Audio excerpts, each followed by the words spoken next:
कैसे बेहतर हो गए जब हमने व्यवस्था के रूप में और जिम्मेवार अथॉरिटीज के रूप में हमने उसको न्याय नहीं दिया। तो क्या इस अन्याय में मैं खुद नहीं शामिल हूं? वो चमकते चेहरे, वो बड़े बड़े पद, वो शानदार प्रोटोकॉल, वो इतिहास में सुनहरे अक्षरों में दर्ज किए गए नाम, खून के छींटे हैं हम सभी के दामन पर।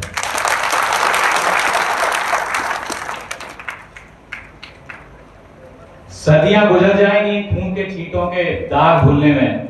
शर्म कीजिए, हम सभी शर्म आनी चाहिए कि मैं एक पुलिस ऑफिसर के रूप में और इस सिस्टम का बहुत ही महत्वपूर्ण हिस्सा रहा हूं 2.5 दशक। उसके बाद मैं कहता हूं कि हमारा जस्टिस डिलीवरी सिस्टम, मतलब मैं तो कहता हूं कि on the verge of collapse है। ये बेहद अफसोस की बात है।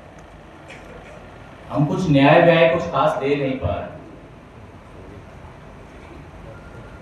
हम अपने दायरे में जो चीजें हैं उसमें दिखावा जरूर कर रहे हैं। आजादी की कीमत चुकानी होती है और ये कीमत सिर्फ एक बार चुकाने से नहीं काम हो जाता। एक किसी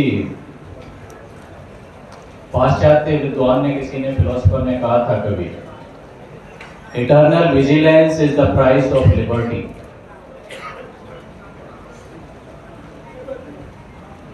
लगातार जागरूकता, सतत जागरूकता, निरंतर जागरूकता ही आजादी की कीमत है। प्रोफेसर रतनलाल कुछ लिख देते हैं और उन पर मुकदमा तुरंत हो जाता है, तो ऐसा आभास होता है कि उस आजादी का कुछ हिस्सा तो ऑलरेडी जा चुका हुआ। तो ये चीज चमक दमक, नारे, चमकीली चीजें, जुमले और इनके बीच में आकर सो जाने का समय नहीं। इसीलिए मैं कहता हूं कि प्रोफेसर रतनलाल जैसे हमारे बहुत लोग, जिनके बहुतों के तो हम नाम ही नहीं जानते, कुछ बहुत जागरूक होते हैं, उस क्षेत्र में नजर रखते हैं, तो कुछ के नाम हमें पता होंगे, लेकिन ज्यादातर के नाम भी हम नहीं जानते। ऐसे लोग जो संघर्ष कर रहे हैं वो बहुत ही महत्वपूर्ण है संवैधानिक।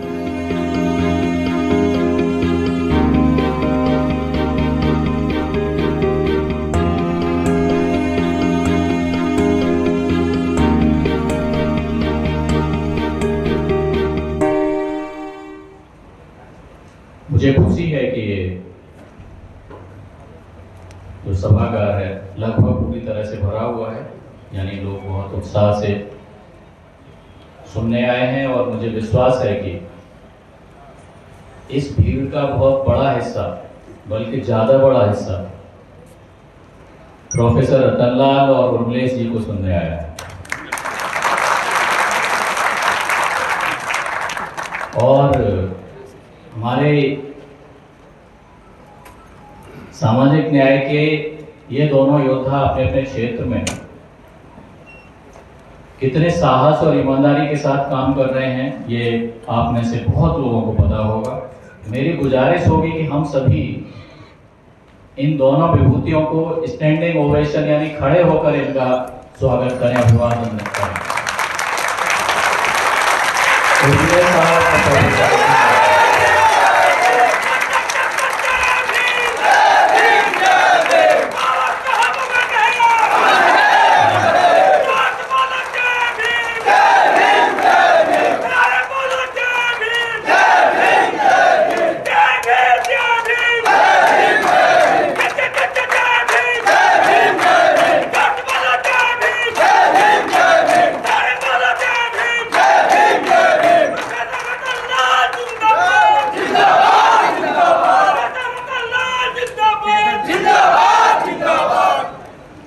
Thank you.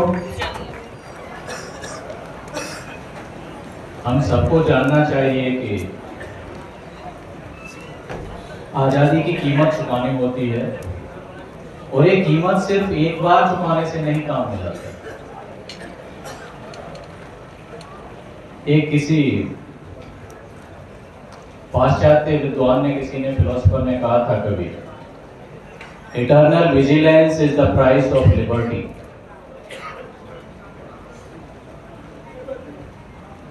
लगातार जागरूकता, सतत जागरूकता, निरंतर जागरूकता ही आजादी की कीमत है। सावधानी हटी, क्या है नारा वो? दुर्घटना घटी। बिल्कुल, जहां सो गए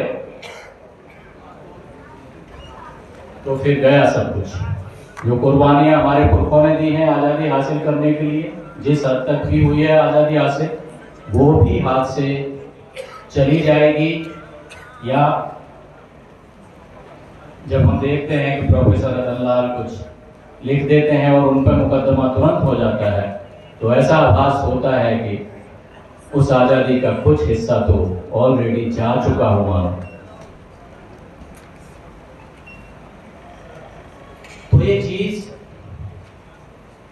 चमक दमक, नारे, चमकीली चीजें, जुमले और इनके बीच में आकर सो जाने का समय नहीं। इसीलिए मैं कहता हूं कि प्रोफेसर रतन लाल जैसे हमारे बहुत लोग, जिनके बहुतों के तो हम नाम ही नहीं जानते, कुछ बहुत जागरूक होते हैं, उस क्षेत्र में नजर रखते हैं, तो कुछ के नाम हमें पता होंगे, लेकिन ज्यादातर के नाम भी हम नहीं जानते। ऐसे लोग जो संघर्ष कर रहे हैं वो बहुत ही महत्वपूर्ण है संवैधानिक मूल्यों को बचाने के लिए। और जो आज का विषय है इस गोष्ठी का, समानता, समतावादी, समतामूलक समाज का निर्माण या उसको आगे ले जाना, इसके लिए बहुत ही जरूरी है। तो एक बार पूरे सदन ने तो अभिवादन किया ही, अभिनंदन किया ही, मैं अपनी तरफ से भी एक बार फिर से प्रोफेसर रतन लाल और उर्मिलेश जी को बधाई देना चाहता हूं उनके काम के लिए। सर ने, न्यायमूर्ति यादव सर ने समानता के संवैधानिक जो प्रस्तावना में उल्लेखित है और उसके संवैधानिक प्रावधान है उसके बारे में उल्लेख किया। शिक्षा, स्वास्थ्य और न्याय की बात की। हमारे और भी वक्ताओं को के पास कहने के लिए मुझसे कहीं ज्यादा महत्वपूर्ण चीजें हैं, इसलिए मैं अब सर ने जो कहा शिक्षा, स्वास्थ्य और न्याय, पुलिस ऑफिसर हूं, न्याय को करीब से देखने का, न्याय का एक छोटा हिस्सा को करीब से देखने का, न्याय का भी है संविधान की प्रस्तावना में, सामाजिक, आर्थिक, राजनीतिक, और मैं तो उसके भी छोटे से हिस्से को आज टच करना चाहता हूं, चूंकि जिससे बाकी चीजें पहले कुछ आ गई हैं, कुछ बाद में आ जाएंगी। न्याय का भी एक सीमित दायरा है, उसको मैं टच करना चाहता हूं, सिर्फ उतने में सीमित रखना चाहूंगा। सामाजिक, आर्थिक, राजनीतिक न्याय की संकल्पनाएं तो विस्तृत हैं ही, लेकिन बहुत उसका एक छोटा सा दायरा जिसमें हम लोग काम करते हैं, पुलिस काम करती है, जज साहब काम करते हैं, उसको हम कहें काम चलाओ भाषा में कि लीगल जस्टिस ही कहें, मान लीजिए, जो कानून के दायरे में सीधा सीधा किताब में कानून की कोर्स में आ रहा है, उतना ही, उस पर भी हम बात करें तो भी बात हमको पता चलेगा कि एक एक चीज, ये जो संविधान की चीज है, जस्टिस, लिबर्टी, इक्वालिटी, फ्रेटर्निटी, ये जो चारों चीजें हैं कहीं ना कहीं आपस में जुड़ी हुई है। अगर एक पर कहीं आघात होता है तो दूसरे का भी खून बहता है। सिम्बियोटिक इनका एग्जिस्टेंस है। ऐसा नहीं है कि कहीं न्याय पर आघात हो रहा है तो लिबर्टी, फ्रेटर्निटी और इक्वलिटी नकारात्मक रूप से प्रभावित नहीं होगी, नो, या इसका वाइस वर्सा। तो एक चीज को भी ठीक से उस पर बात करने से हमें पता चलता है कि हम कहाँ खड़े हैं और हमें किधर जाना है, उसके लिए क्या चीज करनी होगी। तो न्याय, लीगल जस्टिस, उसमें भी मैं अभी एडीजी कमजोर वर्ग के रूप में तैनात हूं। बिहार में कमजोर वर्ग में आते हैं जो मुझे देखना होता है, नजर रखनी होती है जिन चीजों पे, महिलाओं और बच्चों के विरुद्ध अपराध, एससी और एसटी के विरुद्ध अपराध, वरिष्ठ नागरिक 60 साल से ज्यादा उम्र के लोग हो गए, सीनियर सिटीजन जिनको अंग्रेजी में कहते हैं, उनसे संबंधित तो अल्पसंख्यक। ज्यादा से ज्यादा जो मामले आते हैं वो महिला, बच्चे और एससी एसटी के प्रति एट्रोसिटीज के आते हैं। और हम लोग कितना न्याय दे पाते हैं इसके बारे में न्यायमूर्ति महोदय यहाँ हैं, सेवानिवृत्त हैं सर, तो सर के साथ हम ज़्यादा लिबर्टी ले सकते हैं, लेकिन मंच पे जब सर्विंग अपने यहीं के माननीय उच्च न्यायालय के न्यायमूर्ति रहते हैं तब भी मैं अपनी बात कहने से हिचकना पसंद नहीं करता। तो ये किसी भी एक संस्था पर, एक व्यक्ति पर इल्जाम नहीं है, लेकिन फैक्ट है कि मैं एक पुलिस ऑफिसर के रूप में और इस सिस्टम का बहुत ही महत्वपूर्ण हिस्सा रहा हूं 2.5 दशक। उसके बाद मैं कहता हूं कि हमारा जस्टिस डिलीवरी सिस्टम, मतलब मैं तो कहता हूं कि on the verge of collapse है। ये बेहद अफसोस की बात है, हम कुछ न्याय व्याय कुछ खास दे नहीं पा रहे। हम अपने दायरे में जो चीजें हैं उसमें दिखावा जरूर कर रहे हैं, जैसा कि अंग्रेज भी दिखावा करता था। हम सिविल सर्विस की तैयारी करते थे तो पढ़ा साहब इतिहास, उसमें प्रोफेसर साहब तो दिल्ली यूनिवर्सिटी के सबसे अच्छे 2 कॉलेजों में से एक कॉलेज में प्रोफेसर ही है, रतनलाल साहब। सेफ्टी वॉल्व के शासक एक सेफ्टी वॉल्व निकाल के रखता था कि विस्फोट न हो। तो हमारा जस्टिस डिलीवरी सिस्टम, मुझे नहीं लगता है कि जो चीज बताई जाती थी, पढ़ाई जाती थी उस समय, कि अंग्रेज शासक सेफ्टी वॉल्व के रूप में वो कुछ टुकड़ा देता रहता था जिससे अचानक बहुत भारी रिवॉल्यूशन ना हो जाए, वैसा ही बन के रह गया हमारा जस्टिस डिलीवरी सिस्टम।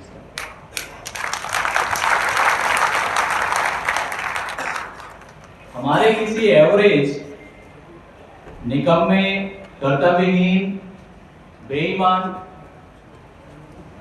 किसी पुलिस ऑफिसर जितना अन्याय करता होगा, उससे कहीं कम अन्याय सर्वोच्च संस्था है, वहां बैठे बिना इस तरह की बेईमानी के आरोप के भी कहीं जाने अनजाने में हो जाता है। ये आप देखेंगे, देखना चाहिए। कैसे? एक आम नागरिक के रूप में पुलिस ऑफिसर के अलावा भी ये जान के बहुत तकलीफ होती है कि साहब कहीं 1-2 महीने पहले ही हमारे यहाँ किसी ह्यूमन राइट एक्टिविस्ट ने कई साल पहले पिटीशन डाली थी किसी राज्य में, इतने शेड्यूल्ड ट्राइबल लोगों का हत्या कर दी गई है, इसमें पुलिस की भूमिका है, इसकी निष्पक्ष जांच होनी चाहिए। वो मामला चला सबसे ऊंची जगह पे और उसका निष्पादन कर दिया गया ये कहते हुए ये सब फालतू है, ये पिटिशनर पे 5 लाख का जुर्माना ठोकते हैं। एक और मामला आया जहां भी स्टेट के ऑर्गन उनके पे सवाल उठा, उनकी निष्पक्षता पर एक इस देश के इतिहास के खास मौके पर। उनके पिटिशनर्स पे भी ऐसे ही कमेंट कर दिए गए और फटाफट हमने उनमें से कई को जेल में डाल दिया, जिसमें समाज सेवी भी है और एक डीजी रैंक से रिटायर्ड एक आईपीएस अधिकारी भी। तो ये क्या हो रहा है? उधर हम क्या कर रहे हैं? निर्भया मामला हुआ था 2012 में दिल्ली में, बहुत ही दुर्भाग्यपूर्ण। उसके बाद कानून को हमने और कड़ा किया, क्रिमिनल लॉ अमेंडमेंट एक्ट 2013 के माध्यम से। बलात्कार के मामले में है सजा और बढ़ जाए, क्रिमिनल मेजर एक्ट्स में इम्पोर्टेंट हमने उसमें सुधार किए और कड़ा बनाने के लिए। साथ ही अभी हमने देखा, सभी ने, जो संवेदनशील लोग हैं उनको बड़ी तकलीफ हुई। मैं सोचता रहा कि मेरी बेटियों में और उसमें क्या फर्क है। मैं बिल्किस बानो की बात कर रहा हूं। सिर्फ इसलिए कि उसका धर्म दूसरा है, उसकी पॉलिटिक्स दूसरी है और ताकतवर लोगों की सोच कुछ और है। इक्वलिटी बिफोर लॉ, समता के अधिकार में इक्वलिटी बिफोर लॉ तो सबसे बुनियादी और सबसे छोटी चीज है जो हम कर सकते हैं। बहुत एम्बिशियस टारगेट नहीं था। बाकी इक्वलिटी तो उस पर सोशोलॉजिस्ट और पॉलिटिकल साइंटिस्ट और जूरिस्ट के बीच बहस का अनंत सिलसिला चल सकता था, लेकिन सबसे सर्वसहमति किस चीज पर है? बेसिक, जिसकी मैं बात कर रहा था कि न्याय का छोटा सा दायरा, लीगल, कानून का जो आपने लिख रखी है किताबें, उनके सामने समझ। तो हमने सब कर लिया, दोषी भी पाए गए थे और हमने प्रीमैच्योरली उनको जेल से निकाल दिया और उनको मालाएं पहना दी और मिठाई खा दी। शर्म आनी चाहिए यार। क्या देश और क्या समाज बना रहे हैं? इतनी बड़ी बड़ी बातें करते हैं। हम चल रहे हैं इस रास्ते पर, कर रहे हैं हम क्या? ये होता है कर्तव्य पथ, ये होता है जनता का कल्याण। किसी घटिया पुलिस अधिकारी जो अन्यायी है, या वो जो खुद बलात्कारी है, जिन्होंने बलात्कार किया, गैंगरेप किया, मर्डर किए, उनसे हम किस तरह से, हमें डिफरेंस है, उनसे हम कैसे बेहतर हो गए जब हमने व्यवस्था के रूप में और जिम्मेवार अथॉरिटीज के रूप में हमने उसको न्याय नहीं दिया। तो क्या इस अन्याय में मैं खुद नहीं शामिल हूं? वो चमकते चेहरे, वो बड़े बड़े पद, वो शानदार प्रोटोकॉल, वो इतिहास में सुनहरे अक्षरों में दर्ज किए गए नाम, खून के छींटे हैं हम सभी के दामन पर।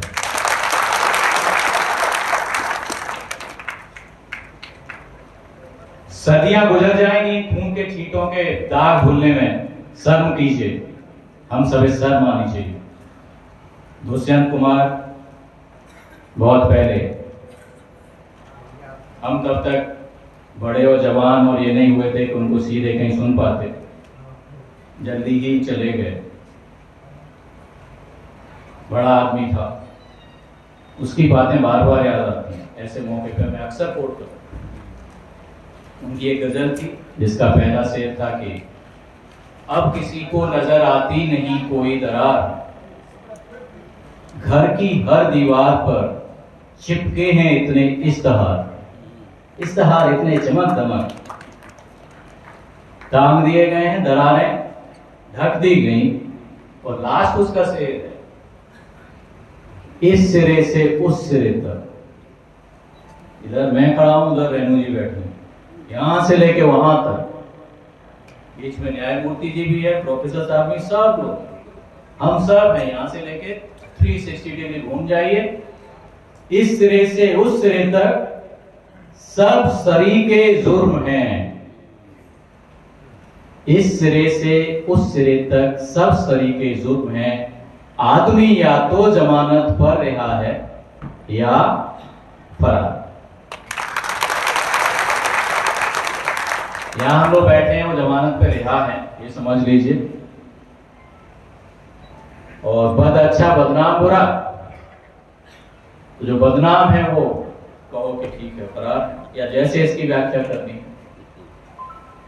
शायर ये कहना चाहता है, कवि क्रांतिकारी कवि थे दुष्यंत जी, वो ये दिखाना चाहते थे कि भाई हमें अपनी अपनी भूमिका निभाने के लिए कमर कस लेनी होगी, जिससे उस जुर्म से जो जुर्म हो रहा है उसमें हमारी इनडायरेक्ट कलेक्टिव भागीदारी है या विकेरियस भागीदारी है, उससे हम मुक्त हो पाए, उसको डिस्चार्ज कर पाए। इसके लिए क्या करना है? हमने जाति का ऐसा बना रखा है, SC/ST prevention of atrocities act बनाने की मजबूरी हुई, और उसमें आप देखेंगे कि जिन लोगों ने जहां से व्यवस्था चलाई उनसे ज्यादा और आक्रामक तरीके से वो लोग उसमें बढ़ चढ़ के भाग ले रहे हैं जो खुद को ओबीसी कहते हैं। ओबीसी का एक कैटेगरी है, उसमें SC/ST एट्रोसिटीज करने में ओबीसी की वो जातियां जिनके पास संख्या बल है और कुछ थोड़ा बहुत जमीन वमीन भी है, ताकत है, लाठी की ताकत है, वो जातियां बढ़ चढ़ के ऐसे मुकदमे होते हैं, और छोटे मुकदमे कम ही होते हैं। SC/ST एट्रोसिटीज एक्ट को बदनाम ज्यादा किया जाता है, उसके कारण साफ है। कमजोर वर्ग की रक्षा के लिए किए गए किसी भी प्रावधान को बदनाम बड़ी ताकत के साथ किया जाता है, चाहे वो रिप्रेजेंटेशन हो, प्रतिनिधित्व, बोला मेरिट के साथ कंप्रोमाइज करता है। और जहां नया 2019 में आया है उस पर तो बात भी नहीं हुई, 2-3 दिन में सब चीज हो गई। उससे क्या हो रहा है? कुछ नहीं, बौद्धिक दोगलापन। वैसे ही यहां वो मुझसे ऊंचा कैसे है, मैं फलाना हूं, मैं तो यदुवंशी क्षत्रिय हूं, श्री कृष्ण जी का वंशज हूं, मेरा श्री कृष्ण चेतना मंच भी है, देखो तुम। अब मैं तो यदुवंशी चंद्रवंशी क्षत्रिय, मैं किसी से छोटा कैसे? लेकिन ये मुझसे छोटा है। अबे दोगले, शर्म कर यार, ऐसा कैसे चलेगा? दोनों चीज एक साथ।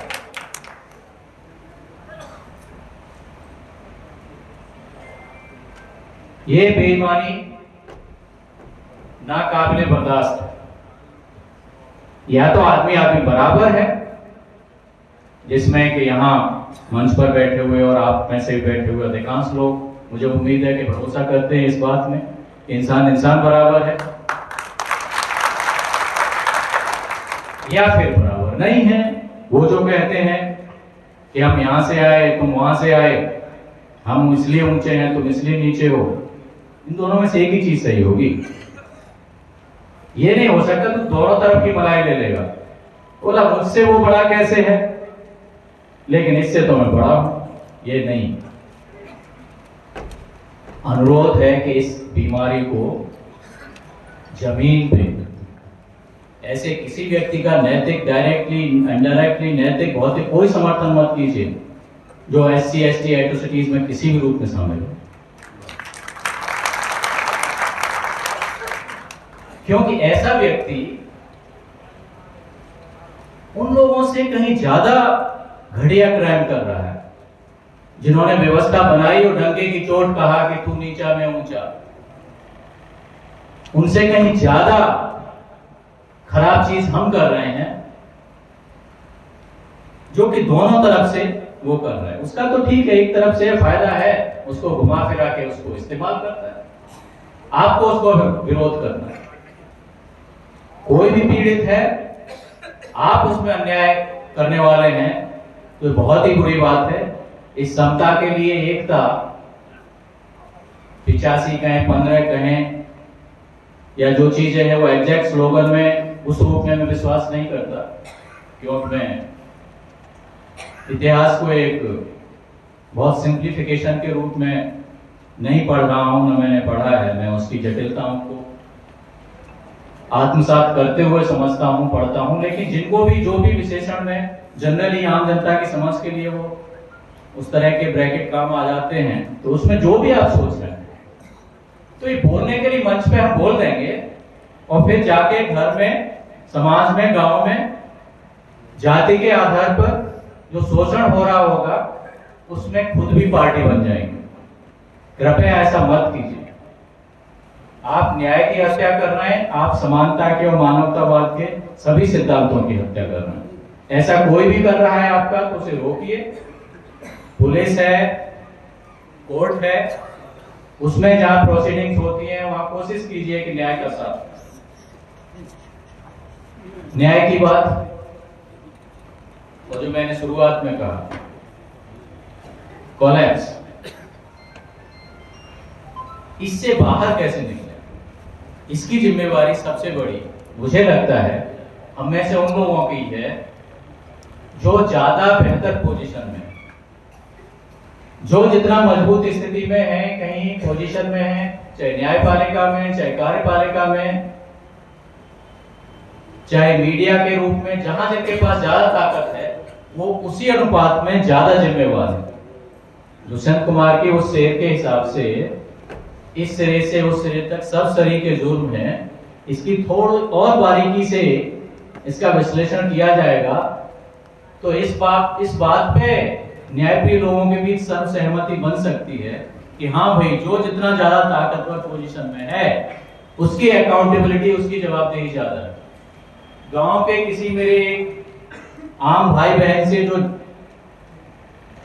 प्रतिदिन अपने अस्तित्व और जिंदगी की जद्दोजहद से जूझ रहा है, उसे हम उस हिसाब से दोषी नहीं ठहरा सकते जब तक कि वो कहीं खुद एट्रोसिटी इसमें शामिल नहीं है, तब तक उस रूप में दोषी नहीं ठहरा सकते जिस रूप में यहाँ पुलिस को, जजों को, वकीलों को, बड़े हमारे कार्यपालिका के नेतृत्वकर्ताओं को, नेताओं को, मीडिया के बड़े लोगों को दोषी ठहराया जाना चाहिए। कारण बहुत स्पष्ट है, इसमें मुझे नहीं लगता कि बहुत विस्तार में जाने की बात है। तो हमें ये देखना पड़ेगा इंटेलेक्चुअल्स के रूप में, और जिस ताकत पे हम वहां बैठे हैं वहां दो चीजें मैं इसमें कहता हूं कि दो, एक तो तात्कालिक मुझे क्या करना है, मेरी ड्यूटी है। जैसे मैं अभी एडीजी कमजोर वर्ग हूं, जैसे यहाँ कुछ पुलिसकर्मी, पुलिस अधिकारी हॉल में हैं, कुछ प्रोफेसर साहब हैं, कुछ पत्रकार बंधु हैं, कुछ प्रशासन के दूसरे हिस्से के हैं, कुछ डॉक्टर साहब हैं, आप लोगों में से भी इसी तरह से विभिन्न पेशों और विभिन्न जगहों से जुड़े हुए लोग। तो हमारी अपनी ड्यूटी जो बन रही है तात्कालिक, वो एक है न्याय के लिए, समानता के लिए, उसमें हमारा एफर्ट, लेकिन साथ ही साथ चूंकि दूसरी ताकतें हैं जिनको रिएक्शनरी शक्तियां कहा जाता है, प्रतिक्रियावादी मार्क्सवादी टर्मिनोलॉजी में, वो ताकतें कहीं हमसे कई गुना ज्यादा ताकतवर हैं ऑलरेडी, वो तो काम कर ही रही है। तो मेरे और आपने इतने भर से ये तो हमें से उम्मीद की जाती है, लेकिन इसमें भी, इसके बाद भी आप सही काम करने के बाद भी आप इज्जत से जी पाओगे, इसकी कोई गारंटी नहीं है। आने वाली पीढ़ियां, आने वाली नस्लें थोड़ा बेहतर माहौल में जिए, इसके लिए इंटेलेक्चुअल्स को एक बहुत बड़ी बहस चलाने की जरूरत है। वो है जस्टिस डिलीवरी सिस्टम हमारे देश का है, उस पर सीधे उंगली उठाया जाए।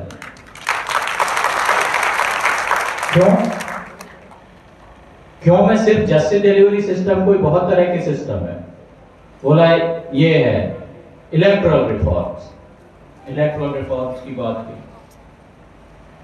टीएन सेशन के टाइम से। ये अलग बात है कि उसके पीछे भी वो इतनी मासूम इरादे नहीं थे, इरादे वही थे उससे पहले, टीएन सेशन से पहले तो कोई इलेक्शन कमीशन को जानता नहीं था। क्यों?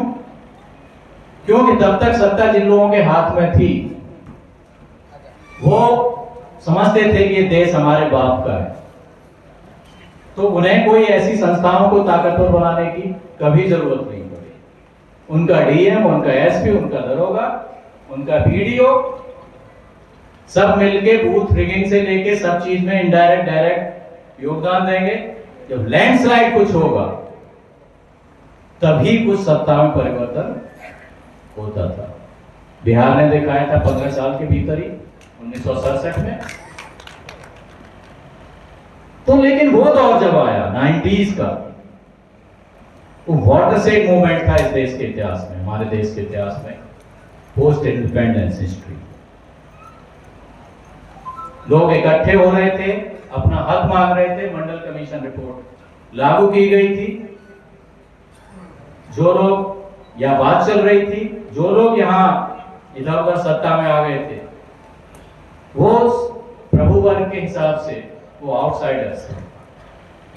प्रभु वर्ग को ये लगता है, किसी को हिस्सेदारी अगर वो आगे बढ़ता है तो ये लगता है जैसे मेरा बाप का छीन लिया। तो फिर जरूरत हुई कि जैसे सत्ता के और वो ऐसे संस्थानों का दुरुपयोग हम करते रहे, वैसे ही इन लोगों को मौका मिलेगा तो हमारे लिए और मुश्किल हो जाएगी। तो निकालो, जाओ, करो काम। अब आ गया है दौर इलेक्शन कमीशन एक्टिविज्म का, अब आ गया है दौर मीडिया एक्टिविज्म का, अब आ गया है दौर जुडिशियल एक्टिविज्म का, अब आ गया है दौर एनजीओ एक्टिविज्म। तो वहां से चीजें शुरू हुई। खैर, मैं बात कर रहा था इलेक्टोरल रिफॉर्म की। आगे बढ़ते बढ़ते इलेक्टोरल रिफॉर्म कहां तक पहुंच गए और उसके बाद भी क्या होता है। हमें बिहार में एवरेज 60,000 70,000 के लगभग फौज आती है, सेंट्रल आर्म पुलिस फोर्सेस। पहले पैरामिलिट्री बोलते थे, अब थोड़ा सा टर्मिनोलॉजी बदली गई है, central arm police forces, CRPF, BSF वगैरह। उसके बाद चुनाव होते हैं कई चरणों में। तो एक्चुअली कितने फौज के मैंडेज लग जाते हैं वो समझिए 4 लाख के आसपास। 2020 में 7 चरण में हुआ था, कितने चरण हुआ किसी को याद है? 2020 में अपना चुनाव 7 चरण, 60,000 7 के 42, 4.25 लाख फौजी मैंडेज लगे तब बूथ पर चुनाव होगा। और क्या कोई कह सकता है कि उसके बाद भी क्रिमिनल नहीं जीते हैं? क्रिमिनल या उनका रिश्तेदार। तो अब इस बात पे बहस कौन करेगा कि हमने सारी ताकत लगा दी इलेक्टोरल रिफॉर्म, बहस जो कर सकते थे दशकों के इवोल्यूशन के बाद, फिर भी ऐसा क्यों हो रहा है कि हमारे समाज के वर्स्ट छटे हुए घड़िया एलिमेंट्स में से कुछ लोग हमारे सदन में पहुंच रहे हैं? इस पर विचार कौन करेगा? ऐसा क्यों हो रहा है? ये फिनोमिना कैसे है? मैंने विचार करने की कोशिश की है और मैं कहता हूं, न्यायमूर्ति महोदय मंच पर हैं, मैं कहता हूं कि सब चीजें जीरो इन होके कहां जाती हैं? जस्टिस डिलीवरी सिस्टम पर। Justice delivery system on the verge of collapse है, इसीलिए चीजें हो पाती हैं। अब जस्टिस डिलीवरी सिस्टम क्या है? जस्टिस डिलीवरी सिस्टम के बारे में बात होती है तो लोगों का तुरंत ध्यान जाता है जो इस सिस्टम में सबसे मजबूत, सबसे शिरोमणि वाली पोजीशन में, तो जज साहब की तरफ। लोग बोलता है जुडिशरी, वो तो नो, ये गलती मत कीजिए। Justice delivery system doesn't mean judiciary only. Justice delivery system के कई इंस्टीट्यूशंस में से एक जुडिशरी है जिसकी कलम से अंतिम डिसीजन होता है। लेकिन जस्टिस डिलीवरी सिस्टम का पर्यायवाची नहीं है। वहां ऊपर जुडिशरी है और यहां जमीन पे लाठी, बल्लम, भाला, बंदूक, तोप लेके सामने है पुलिस। लेकिन यहां भी अंत नहीं है, इसके अलावा बीच में बहुत कुछ है। क्या है बीच में? वो मैं आपको बताता हूं। बीच में ये है कि एक जिले में मैं था एसपी, एक 6 साल की बच्ची के साथ बलात्कार किया एक जवान आदमी ने, समझ सकते हैं बच्ची किसी तरह से मौत के मुंह में से निकाली गई, हैवी ब्लीडिंग हो रही है, खून बह रहा है, बच्ची किसी तरह जिंदा बचाई जा सके। वहां लोकल थानेदार ने अपना काम ठीक कर लिया, फटाफट अरेस्टिंग भी हो गई उसकी। जांच करती है डॉक्टर साहिबा, मेडिकल रिपोर्ट लगेगी ना, मेडिकल लीगल, उसमें उन्होंने कर दिया बलात्कार जो इतना भयानक मौत के मुंह से बच्ची को निकाला गया है डॉक्टरों द्वारा, उसको कह दिया बलात्कार का प्रयास। अब देखिए डॉक्टर की ये रिपोर्ट, अभियुक्त को मदद पहुंचा दी पैसा खा के। अब यहां डॉक्टर जिसकी एक्सपर्ट रिपोर्ट इस सिस्टम में बहुत महत्वपूर्ण थी, तो वो जस्टिस डिलीवरी सिस्टम का बहुत महत्वपूर्ण हिस्सा इस पॉइंट पर वो है। उसकी ये रिपोर्ट न्याय अन्याय के बीच में खड़ी है। ये अलग बात है कि मैंने उस डॉक्टर को जेल भेज दिया, इंडियन मेडिकल एसोसिएशन के बिहार चैप्टर में अनिल किशोर यादव मुर्दाबाद, तानाशाह एसपी को बर्खास्त करो वगैरह वगैरह नारे लगाए, लेकिन मैं झुका नहीं। मैंने मैडम जी को अंदर कर दिया कि चलिए, जहां आपके जिनके लिए आपने काम किया, आपके आका जहां गए हैं वहीं आप ही रह के आइए कुछ दिन। लेकिन ऐसा हमेशा नहीं हो पाता, बल्कि ऐसा बहुत कम हो पाता है कि किसी ताकतवर को उसकी गलती के लिए हमारा सिस्टम अंदर कर दे। इसके बहुत सारे कारण हैं, आपको पता है। तो मैं आपको ये बताना चाहता हूं, जस्टिस डिलीवरी सिस्टम का अर्थ सिर्फ पुलिस या जुडिशरी ही नहीं है, और भी प्लेयर्स हैं, एक्सपर्ट्स हैं, वकील साहब हैं, आप हैं, गवाह, पोटेंशियल या एक्चुअल विटनेस के रूप में आप भी हैं उसी का हिस्सा, जब आप झूठी गवाही देते हैं या सच्ची गवाही देते हैं। तो मैं कहता हूं कि जस्टिस डिलीवरी सिस्टम को एफिशिएंट बनाना पड़ेगा, ट्रांसपेरेंट, अकाउंटेबल बनाना पड़ेगा। इस पे इंटेलेक्चुअल्स के बीच में देश में बहस चले, जो बुनियादी चीज है, सब चीज यहां होके आती है। अगर किसी ने गलती की है, कितना ही बड़ा छोटा है, इक्वलिटी बिफोर लॉ, बड़ा आदमी ने की, छोटे आदमी ने की, तो इसको एक रीजनेबल फेयर स्टैंडर्ड तक इसको हम ले जाना होगा। मैं कहता हूं इसको जस्टिस डिलीवरी सिस्टम की मैं तुलना करता हूं इम्यूनिटी सिस्टम से, रोग प्रतिरोधक तंत्र। हम हैं, हमें कोई बीमारी होती है, दवा तो मदद करती है, कैटालिस्ट का काम करती है, उत्प्रेरक का, लेकिन असली चीज जो हील करती है, ठीक हमको करती है, वो बॉडी की रोग प्रतिरोधक क्षमता। नई भी बीमारी आ जाती है, कोरोना आ गया, तो भी वो बॉडी की रोग प्रतिरोधक क्षमता ही है, वो लड़ाई शुरू करती है, टीम तैयार करती है, और उसमें अतिरिक्त मदद हथियार के रूप में दवा करती है। लेकिन किसी को एड्स हो जाता है, तो हैवी से हैवी एंटीबायोटिक भी छोटी छोटी दवा में भी काम नहीं करेगा, और बीमार की उम्र लंबी नहीं होगी, बहुत कष्ट में रहेगा। तो मैं कहता हूं हमारे देश को सबसे अर्जेंट जरूरत है कि हमारी जो इम्यूनिटी सिस्टम है उसे सुधारने की, जो जस्टिस डिलीवरी सिस्टम है। और उसमें क्या है, पुलिस देख ली, कोर्ट देख लिया, ये सब देख लिए, इसमें भी जब जीरो इन करेंगे, साइंटिफिकली वैज्ञानिक तरीके से विश्लेषण करेंगे समस्या का, तो पाएंगे कि कोर्ट्स, और कोर्ट्स में भी कौन से कोर्ट्स जो सजा का प्रावधान करते हैं उनमें ज्यादा इशू नहीं है। ऐसा कहीं नहीं हमने कर रखा है कि जिसको पुरस्कृत किया जाना चाहिए उस चीज के लिए सजा दे दी। ऊपर नीचे सजा थोड़ी बहुत आगे पीछे करने से जितना अंतर पड़ता है सीवियरिटी ऑफ पनिशमेंट, कठोरता दंड की, उससे कम महत्वपूर्ण ये नहीं है कि वास्तव में जिस प्रक्रिया के द्वारा हम कर रहे हैं वो इस तरह से जस्टिस डिलीवरी कर रही है वो प्रक्रिया कि एक फेयर और रीजनेबल डिग्री ऑफ एफिशिएंसी और ट्रांसपेरेंसी और अकाउंटेबिलिटी सुनिश्चित की जा सके। इसके लिए हमारे लोगों को बहस करनी होगी, जो सिस्टम से इंटेलेक्चुअल्स जो जुड़े रहे हैं, या जूरिस्ट हैं, जजेस हैं, पुलिस ऑफिसर्स हैं, वकील हैं, कि भाई हम ऐसी डिबेट इस देश में चलाएं मोस्ट अर्जेंटली, जो कि न्याय व्यवस्था को ज्यादा एफिशिएंट, ट्रांसपेरेंट एंड अकाउंटेबल बनाने की तरफ जाए। क्योंकि जब डिबेट चलती है तो हमारी पॉलिटिकल लीडरशिप के कान तक भी बात पहुंचती है, और सूनर और लेटर चीजों में सुधार होता है। तो इक्वालिटी बिफोर लॉ इक्वलिटी के मामले में सिर्फ मैंने एक छोटा सा हिस्सा टच किया, उस पर मैंने बात की, अपने विचारों से आपको अवगत कराने की कोशिश की।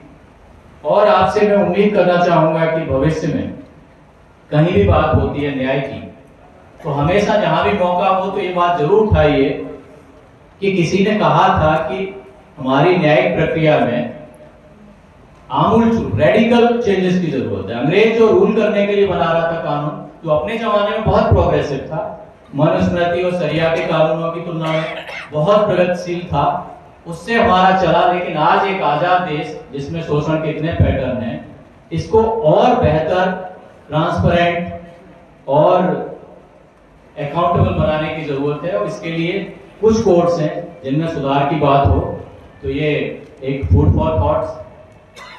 इंटेलेक्चुअल्स हमारे बैठे हुए हैं मंच पर, तो मुझे उम्मीद है कि आप सभी, पहले हमारे वक्ताओं ने जो बात कही है, जज साहब ने, माननीय न्यायमूर्ति महोदय ने, और हमारे आगे आने वाले वक्ता कहेंगे, इन सब का निचोड़ अपने दिमाग में जरूर रखिएगा। और एक चीज याद रखिएगा कि अगर वास्तव में आप सच्चे इंसान हैं, न्यायप्रिय इंसान हैं, तो अन्याय कहीं भी हो रहा हो, आपकी जाति का, अपने समाज का, अपने परिवार का भी कोई करे, तो उसका डायरेक्टली और इनडायरेक्टली समर्थन तो कतई मत करिए। अगर खुल के बोलने की आपको उस समय हिम्मत नहीं हो रही है, तो समर्थन तो कम से कम मत करिए। किसी को देवता भगवान मत बनाइए। संविधान का अनुच्छेद 51 हमारा कहता है, आज के इस कार्यक्रम में भी है बाद में, कि पाखंड और अंधविश्वास से ऊपर उठने की, साइंटिफिक टेम्पर, मानवतावाद को बढ़ावा देने की चीजों की तरफ ले जाना हमारे नागरिक के रूप में सभी का कर्तव्य है। और उसी कर्तव्य के तहत मैं इतनी बातें इतनी साफ गोई के साथ आपके साथ बोल रहा था। तो मुझे उम्मीद है कि हम यहाँ से कुछ बेहतरी के लिए, एक बेहतर नागरिक के रूप में हम इस हॉल से जब बाहर निकलेंगे, एक नया संकल्प लेकर निकलेंगे।